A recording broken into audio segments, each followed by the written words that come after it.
নবীজি বলে, আমি জিব্রাইলকে জিজ্ঞাসা করলাম, ভাই জিব্রাইল, এই তো অধিকাংশ নারীদেরকে আমি জাহান্নামে দেখতে পাচ্ছি, কেন, কি জন্য জাহান্নামে আসছে? কি লা ইয়াকফুরুনা বিল্লাহ, এটা কি আল্লাহর সাথে কুফরি করার জন্য জাহান্নামে আসছে? জিব্রাইল বলছে, নবীজি, একজনও কুফরি করার জন্য জাহান্নামে আসে নাই। কেন আসছে? শুধুমাত্র তার স্বামীকে একটা কথা বলার কারণে আল্লাহ তাদেরকে জাহান্নামে দিয়ে দিয়েছে। বুখারী শরীফের 29 নম্বর হাদিস। জিব্রাইল বলছেন, ইয়া রাসূলুল্লাহ, একফুরনাল আশিরা, এরা হলো স্বামীর অবাধ্য স্ত্রী। প্রথম নম্বর কথা হলো স্বামীর অবাধ্য স্ত্রী ছিল।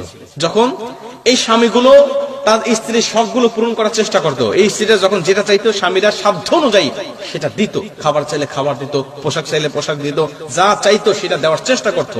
কিন্তু নবীজি কোনদিন যদি স্বামীরা স্ত্রীদেরকে খুশি করতে না পারতো, হয়তোবা ভালো কাপড় দিতে পারে নাই, অথবা সুখ দিতে পারে নাই, অথবা শান্তি দিতে পারে নাই, নবীজি তখন এই স্ত্রীরা মা একটা কথা বলে উঠতো, ক্বালাত মা রাআইতু মিনকা খায়রুন কাত, আমি মেয়ে তোমার সংসারে কোনোদিন উত্তম কিছু পাই নাই, আমি মেয়ে, আমি স্ত্রী তোমার সংসারে কোনো ভালো কিছু পাই নাই, আমি তোমার সংসারে যে কোনোদিন সুখ পেলাম না, শান্তি পেলাম না, আমি মেয়ে বলেই তোমার সংসার করতেছি, অন্য কোনো মেয়ে হলে তোমার সংসারে একদিনও থাকতো না।